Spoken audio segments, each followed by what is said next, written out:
Okay. Tanggal lang yung main dirt mga choy. Hindi talaga yung washing na.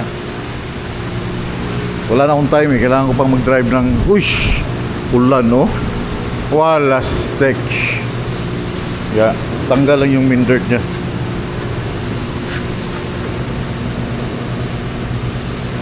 May ulan dun no. Huwag naman sana. Kakalinis lang. Diyos ko.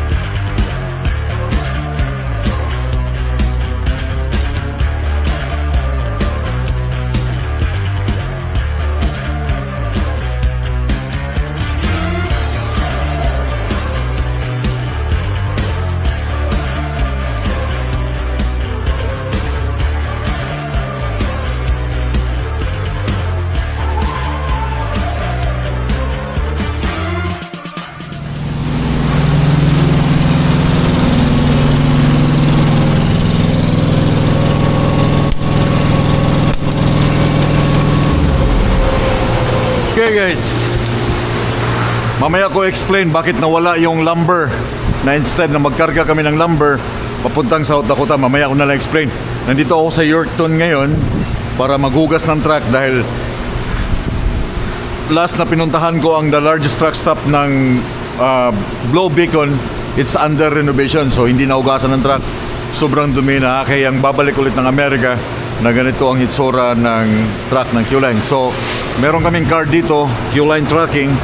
Itatap ko lang siya, then ako nang gagawa. But as of now, masakit yung paa ko dahil nasubrahan na naman ng kain ng salty. Salty ba? Salty. Yung sa Bisaya pa, namustorya ka ba? Salty na mga junk foods. Kasi pinadalhan na naman ako ng junk foods ng aking asawa. So anyway, saan ba ako dito? Spot rinse. Then may soap sila. Okay, mamayang soap. Soap yung ano. So dito muna ako sa rinse. Then itatap ko lang to siya. Authorizing. So mamaya na yan. So that's rinse muna ako. Bear with me guys dahil mapahaba to. Gasan ko muna. Then sabon para matanggal ang dumi.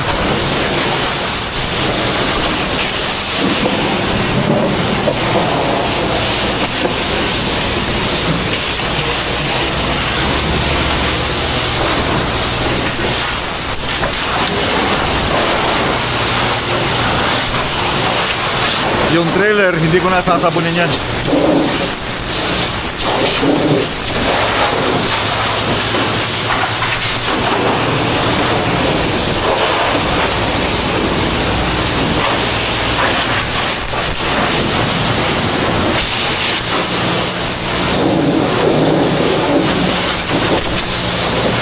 So tapos na dito na side. Lipat muna ako sa sabon. Sabon. Foamer, fire foam brush. Okay.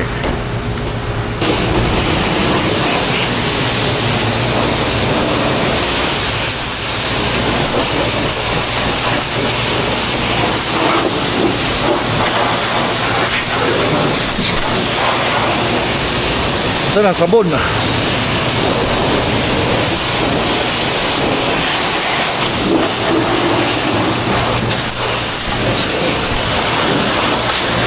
Ayun. Yan ang sabon guys. Para matanggal na agad yung mga bugs.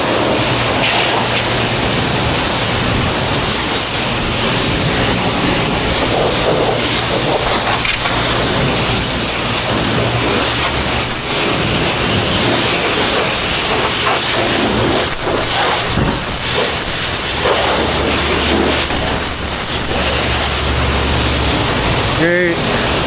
Sabon.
Okay, stop.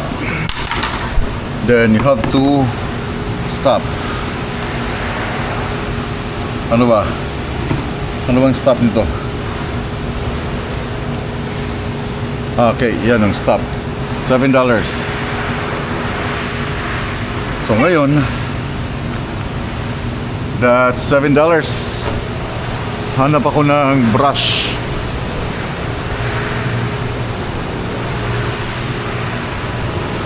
Asan ang foam brush nila? Ayun. Para hindi agad tuloy-tuloy yung counting ng... Uy!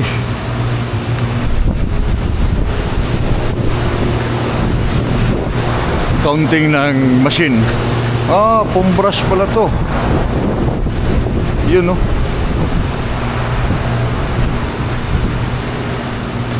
Meron pala dun eh.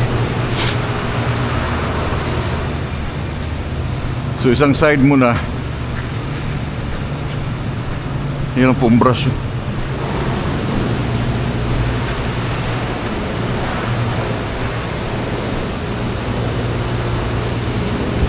Yan.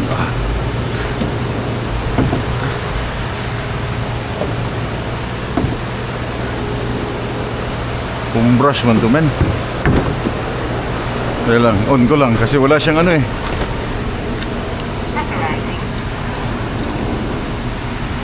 Foamer. Fire foam brush. Okay.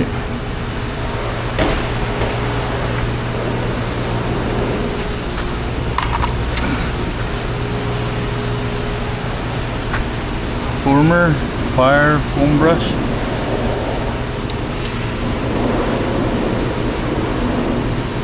Former.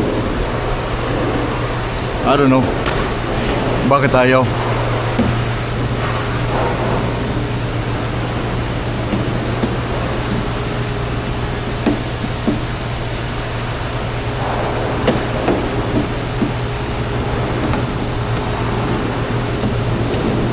Hindi naman talaga kailangan makuha lahat. Kasi ang hirap nito, ang tagal nito.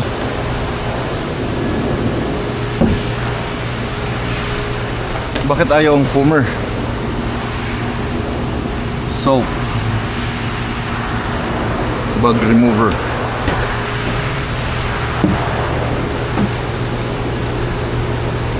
Wala, may no? Wala.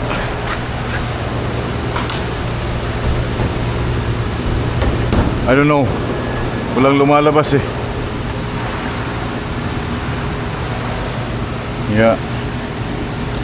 So, rinse na ako.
Okay, tapos na ako dito na side.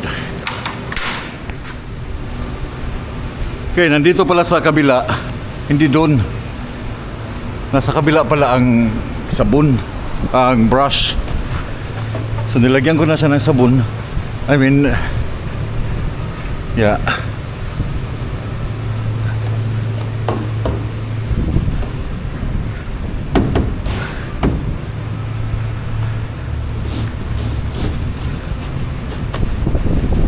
Pagod na ako men, pero ilang ito ako eh.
Pagod. Pagod man, pagod.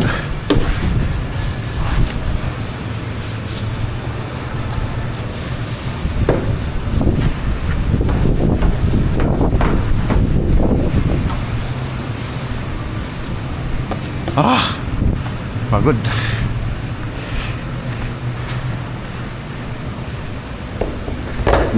Maganda talaga sa Blue Beacon dahil meron silang pang patanggal ng bugs. Bilis lang. Meron din naman dito Authorizing. wrench.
Okay, trailer.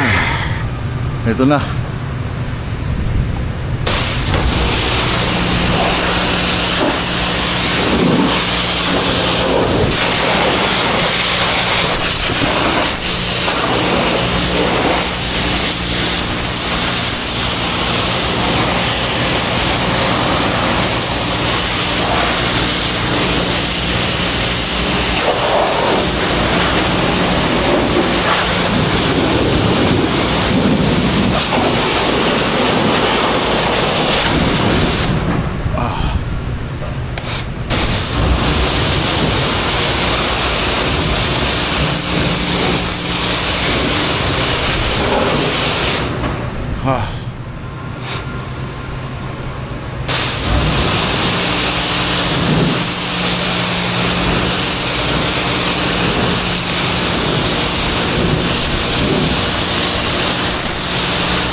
Linis ng bed.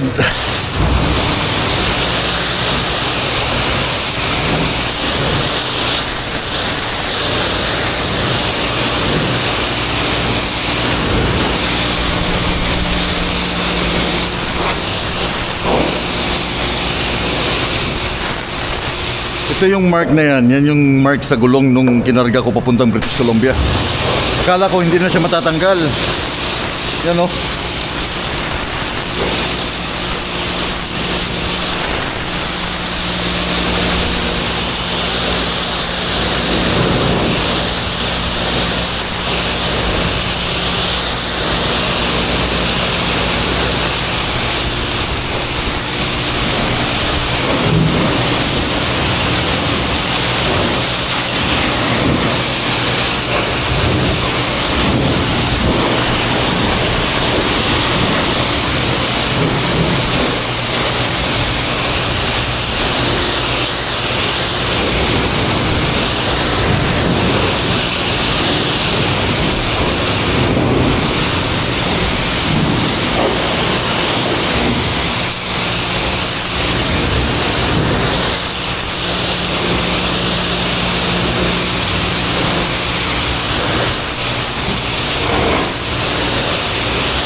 Okay. Gilid.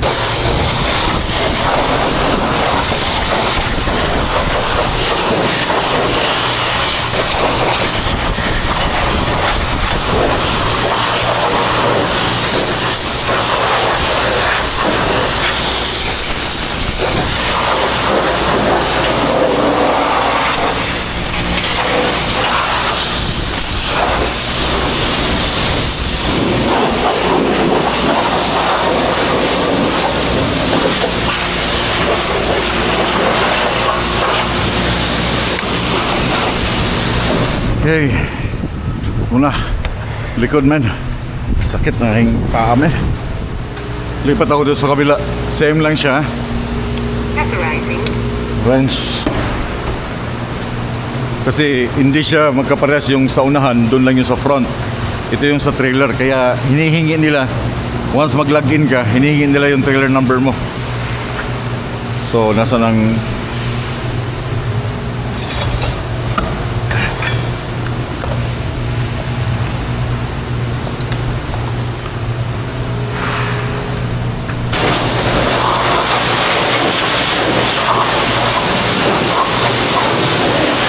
mas malakas dito, oh.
Lakas, no? Lakas siya.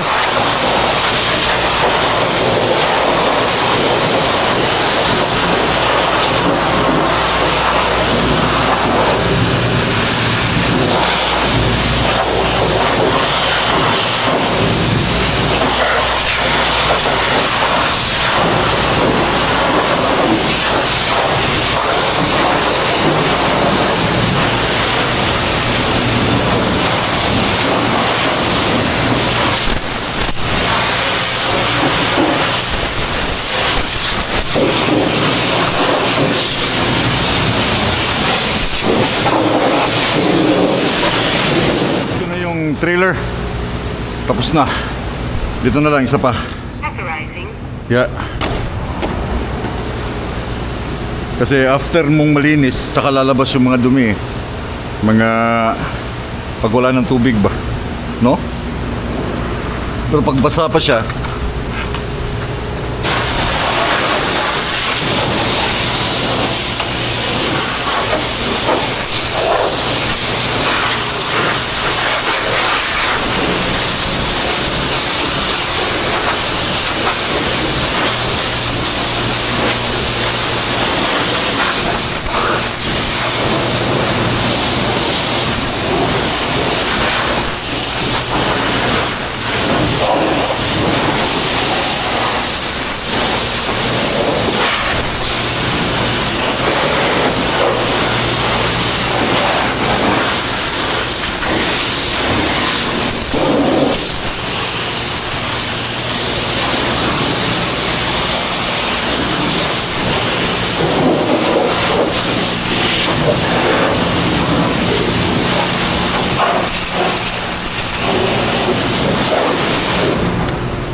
okay, I think I'm all good.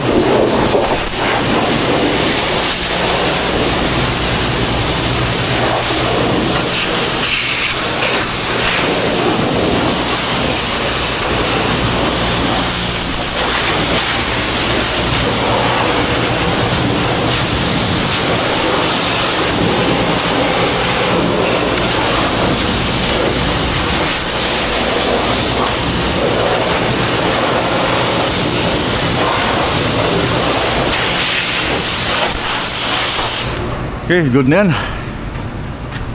You see? Ah, ito pa oh.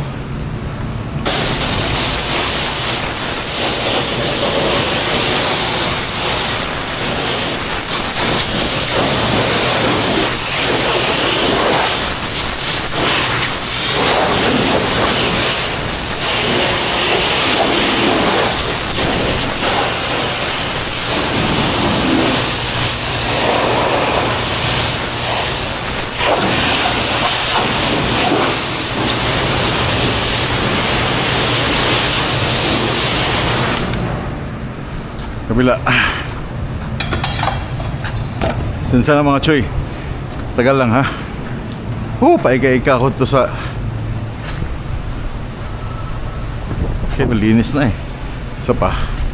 Isang pasada pa. Yun no.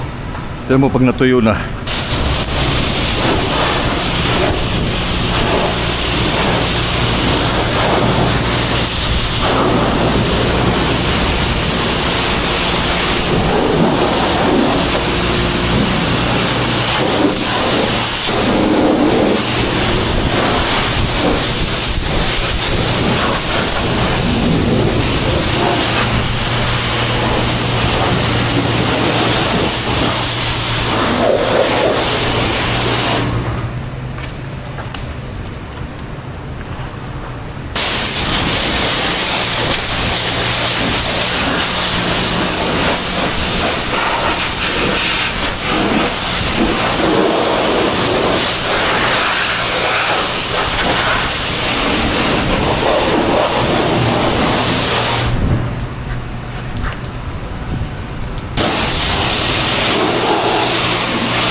All done.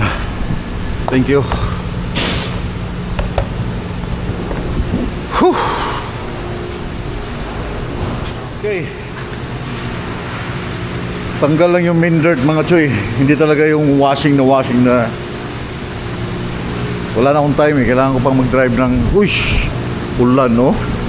Wala steak. Yeah, tanggal lang yung main dirt niya.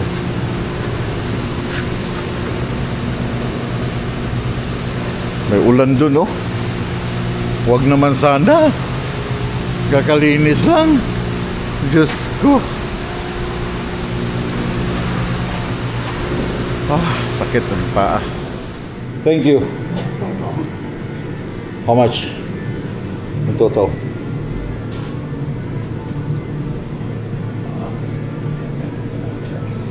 You don't have any free cent? Small ones I think are $2. The bigger ones. Free? Free? I don't think they're free. No? Really? They should be free for company. Everyone.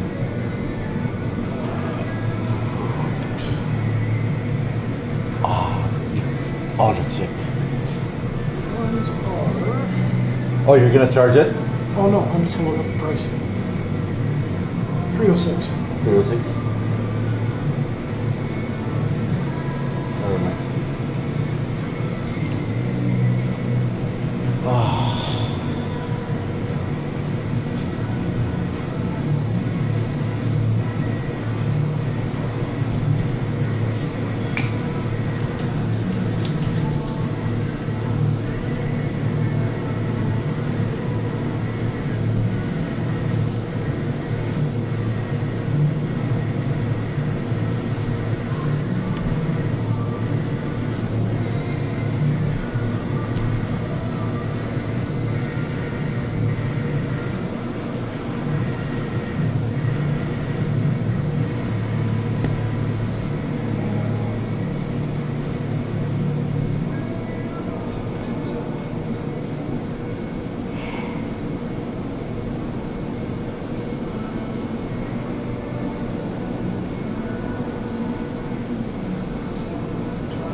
How much? $87. 87? Oh, okay. I'm good now? Yeah. Alright, okay. Have a good day.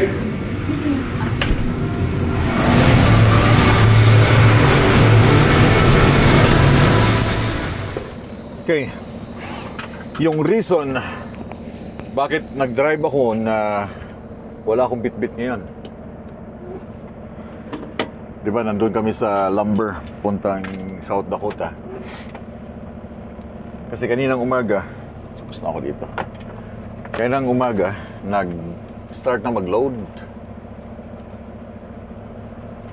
Ngayon, laging concern namin, basta pag may load, lalo na pag divisible load, ibig sabihin ng divisible load, yung marami siyang bundle, then kung mabigat.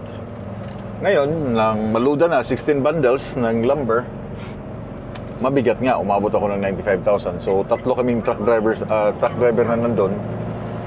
Dalawang puti, si Malina, si Ian Sparrow, and then me. So same kami ng pupuntahan, South Dakota. Then pareho kaming tatlo na overweight ang aming trailer, aming load, kasamang trailer. Paano maging hindi overweight? Then take the second right. Eh, yung aming trailer is RGN, solid na bakal. Bakal talaga. Hindi siya aluminum na kagaya ng mga regular na step deck, regular na deck, regular na low pro. Magaan. So meron kang enough or meron kang additional weight. Kasi nga magaan yung bed mo, yung body ng yung trailer. So makakapagkarga ka. So carry ikarga yung 95,000 or yung 16 bundles. Ngayon, dahil divisible load siya, ibig sabihin, hindi kami pwedeng ikuha ng permit. Right on Highway 16.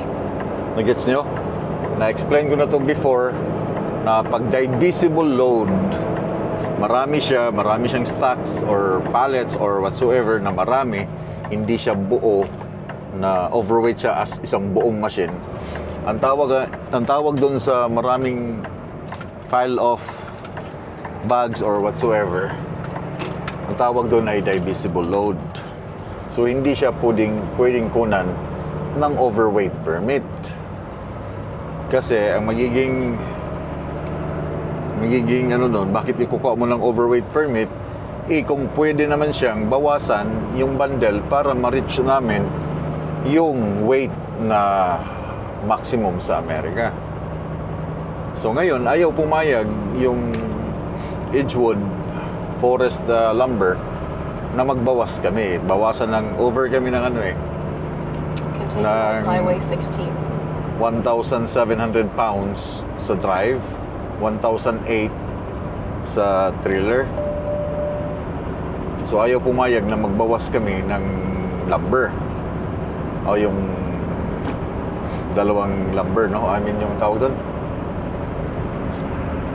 So usap sila sa opisina hanggang sa nag-decide na ang customer, ayaw din ng customer na magbawas kasi magiging load na lang namin is 14 bundles. So parang logi sila sa transport siguro, transportation fee, kung 14 bundles lang yung kayang dalhin ng mga drivers instead of 16. So yun, napagkasunduan nila, tigil. Tinanggal lahat yung aming load. 3 kaming trailer, tinanggal lahat. In-empty. So, ang mangyayari, from there, sa Carrot River, magdadrive ako ngayon empty sa Highway 16, papuntang Winnipeg. So, walang laman, parang empty miles. So, yung aking dalawang passenger na dapat ay pick upin ko, hindi ko na pick up kasi diretso na ako ng Winnipeg.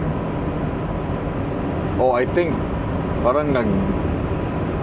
nag-drive sila papuntang Winnipeg para doon na lang siguro ako tatagpuin. Parang ganun yata. So yun ang reason na bakit wala akong load. Tinanggal lahat. Kaming tatlo wala. Inalis. Kinancel yung aming load. So from there hanggang Winnipeg, that's almost 9 hours drive. Parang Saskatoon, ang layo. Then, yeah, wala magawa. Ayaw nila, hindi sila magkasundo sa 14 bundles, hindi rin pwede sa 16 bundles at too much weight dahil parang nagmo-moist yung lumber. Pero nung dun sa pinagkargahan ko sa Meadow Lake, somewhere sa malapit sa Battleford, North Battleford, yung 16 bundles is legal lahat. Wala akong over sa drive and trailer. So siguro sobrang dry na yun sa kanila, magaan na. Ito dito ay medyo wet, kaya mabigat. May halo pang, may mga moist pa sa kahoy. Kaya yun ang nangyari. Hindi kami nakargahan kami, tinanggal, in-empty, drive ng empty, papuntang Amerika. Ngayon, yun ang pagkakaiba ng divisible load. Again, divisible load, paleta, lumber na stock, bundles of lumber or mga bags. Yun ang divisible load, yung maraming karga. Okay, tandaan niyo, divisible load yan. Pwedeng tanggalan para makuha yung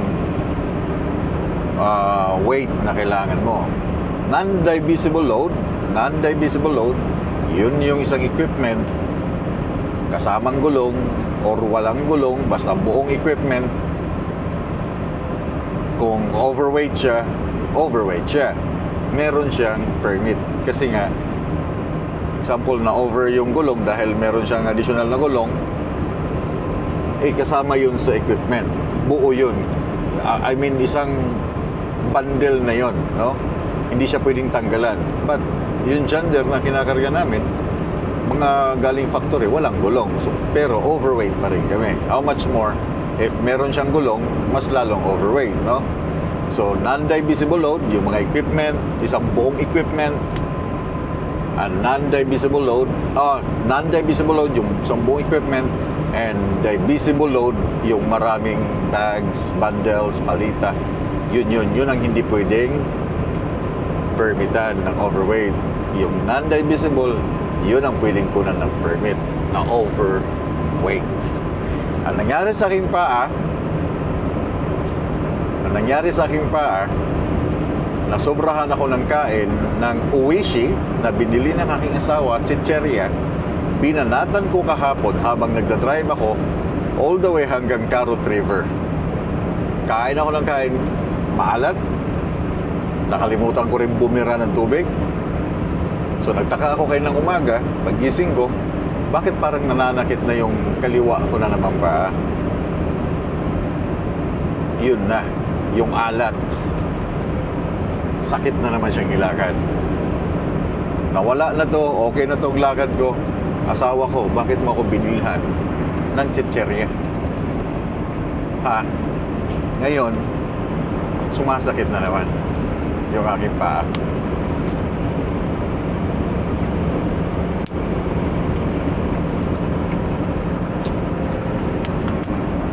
And shout out kay Manoy, okay ka lang dyan? Okay lang ba yung paa mo? Masakit, no? Sabi ko sa iyo eh. Anyway, yeah. So meron pa akong masakit talaga. 4 hours and 18 minutes hanggang makarating ako tonight. Alas 5 na. Alas 6 na sa Manitoba ngayon. Maybe 11 o'clock ng gabi. Darating ako, reset ako sa bahay. Lunes na ako tatakbo. Sasabihan ko na lang yung sasama sa akin na dalawa na Lunes na kami aalis papuntang Amerika. Naka-ready na tanan. And I know, tataka kayo kung sino yung sinasabi kong dalawa na sasama sa akin. Makikita nyo sa Monday sino yung dalawa na tinutukoy ko, nakasama ko dito sa loob ng truck papuntang Amerika.